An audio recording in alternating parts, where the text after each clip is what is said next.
ដុំសាច់គឺចំនួន3គីឡូ2ខាំបងប្អូនអូយសាកសម័យមើលបងប្អូនមិនតិចទេណា3គីឡូ2ខាំបងប្អូន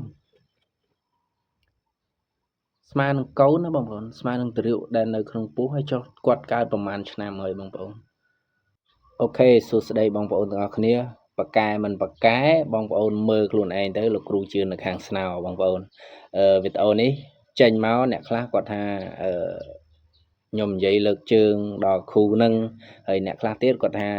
ជំនឿខុសរឿងនាំឲ្យអន្តរាយអូខេតាមតែបងប្អូនយល់ទៅបងប្អូនងាក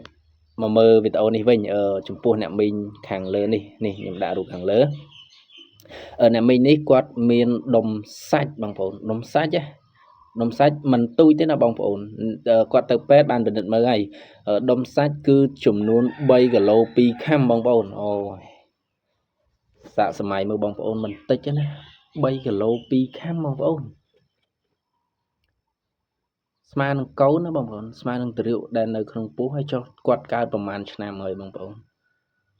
អាយុបងប្អូនមើលវីដេអូនេះហើយគឺរន្ធត់ណាបងប្អូនខ្ញុំមិនដឹងថាវីដេអូនេះដាក់រូបអញ្ចឹងហើយវាជាប់ policy របស់ក្រុមហ៊ុនវាអាចបិទដល់ Facebook ឬក៏យ៉ាងណាខ្ញុំមិនដឹងទេប៉ុន្តែបងប្អូនមើលជាក់ស្ដែងគឺគាត់មិនថាដល់ដំណាក់កាលកម្រិតប៉ុណ្ណាដែរគាត់នៅតែព្យាបាលឲ្យ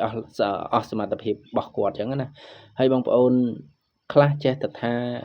ខ្ញុំចេញវីដេអូទៅកាន់ជើងលើកជើងគ្រូជំនឿខុសរឿងបងប្អូនមើលខ្លួនឯងទៅហើយអ្នកទៅមើលគាត់ណាបងប្អូនមិនតិចជាង100អ្នកទេបងប្អូនក្នុងមួយថ្ងៃអ្នកខ្លះឈរចាំតាំងពីម៉ោង6រហូតដល់ម៉ោង9 10មកដល់10ក៏មានដែរបងប្អូនតែសម្រាប់បងប្អូនដែលមានជំងឺធ្ងន់ដូចជាមីងម្នាក់ខាងលើនេះហ៎បងប្អូនគឺគាត់នឹងរុញទៅព្យាបាលមុនហើយបងប្អូនចំពោះអ្នកស្រាលអាចថាយឺតតាមនឹងបច្ចៈបងប្អូនណាដែលចង់បានកន្លែងចង់ស្គាល់កន្លែងអីឆាតមកខ្ញុំទៅខ្ញុំតម្លាក់ទីតាំងឲ្យហើយកុំភ្លេច follow page របស់ខ្ញុំម្នាក់មួយផងដើម្បីតាមដានលោកគ្រូជឿនថាគាត់មនុស្សស្បើយពេលណាអីដែលបងប្អូនចង់មករៀងស្បើយអីបងប្អូនចង់មកអីអាចឆាតសួរខ្ញុំបានអញ្ចឹងណាព្រោះខ្ញុំនៅចិត្តផ្ទះគាត់ដែរហ្នឹងហើយដូចជាវីដេអូមានតែប៉ុណ្្នឹងដែរហើយខ្ញុំមានផ្លូវមួយទៀតបងប្អូនដែលអាចនៅចិត្តនឹងអីបងប្អូនធ្លាប់ទៅលេងទឹកពហិអីនេះខ្ញុំដាក់រូបនេះឲ្យខាងលើហើយនេះគឺជារូបតាមទំនប់1មករាណាហើយយើងទៅពីនឹងទៅយើងជិះតាមអាស្ពានតូចនឹងរហូតទៅដល់មុខទៅមានផ្លូវបបែកជា4ហើយប៉ុន្តែបងប្អូនបត់មកស្ដាមហើយមានអាផ្លាកធំហ្នឹងបងប្អូនបត់មកស្ដាមហើយ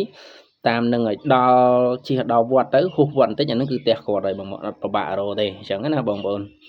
ហើយអាផ្លូវទូចនេះដែរបច្ចៈណាជិះបានតាឡានទេជិះបានតែម៉ូតូទេឡានជិះអត់កើតទេអញ្ចឹងណា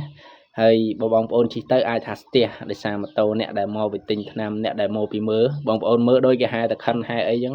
មនុស្សច្រើនមែនតើបងប្អូនអញ្ចឹងបងប្អូនជឿមិនជឿអាហ្នឹងអាស្រ័យលើការគិតរបស់បងប្អូនទេខ្ញុំអត់បខំទេបងប្អូនមានលទ្ធភាពក៏ទៅមើលពេទ្យទៅមិនមានលទ្ធភាពក៏អាចមកសាកល្បងមួយគាត់បានគាត់អត់ប្រកបយើងច្រើនទេយើងមានប៉ុណ្ណាយើងជូនគាត់ប៉ុណ្្នឹងទៅ